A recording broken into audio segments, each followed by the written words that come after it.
Face à la propagation du coronavirus, soyons simples, basiques. Bonjour. Désolé pour la qualité sonore, ce texte est enregistré depuis un appartement sur un téléphone, confinement oblige. Vous trouvez qu'on cède à la psychose? Ok.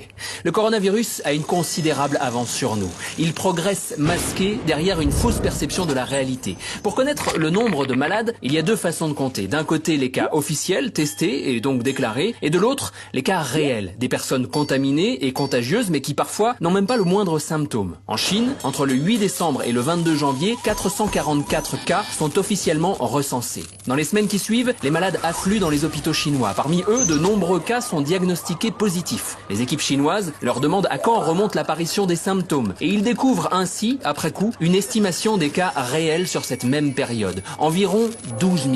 27 fois plus que les cas officiels. Voilà l'avance que le virus a sur nous. Vous pensez que c'est spécifique à la Chine? Erreur. En France, il n'y a aucun dépistage systématique de l'ensemble de la population. Le nombre de cas réels est nécessairement considérablement supérieur aux cas officiellement dépistés. Ce n'est pas un complot, juste une réalité. Partant de là, à chacune de nos sorties, nous jouons le jeu du virus. Car le Covid-19 ne se propage pas tout seul. Il voyage avec nous, même sans symptômes, et se répand par nos interactions sociales. Chaque personne contaminée peut infecter 2 à 3 individus, soit presque le double d'une grippe classique. Gardons ça en tête et revenons aux chiffres. 20% des cas nécessitent une hospitalisation, 5% une place en unité de soins intensifs et environ 2,5% une aide très intensive. Aujourd'hui, en France, nous disposons de 5000 lits de réanimation et 7364 lits dans les unités de soins intensifs. Et nous ne parlons même pas du personnel nécessaire pour administrer ces soins. Entre le 24 janvier et le 14 mars, 4500 cas officiels ont été confirmés, ce qui veut dire que le nombre de cas réels est nécessairement largement supérieur.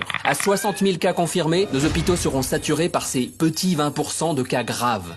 Concrètement, cela veut dire plus de lits disponibles et un dilemme terrible pour les personnels hospitaliers, devoir choisir qui soigner. Donc, qui maintenir en vie et qui laisser mourir.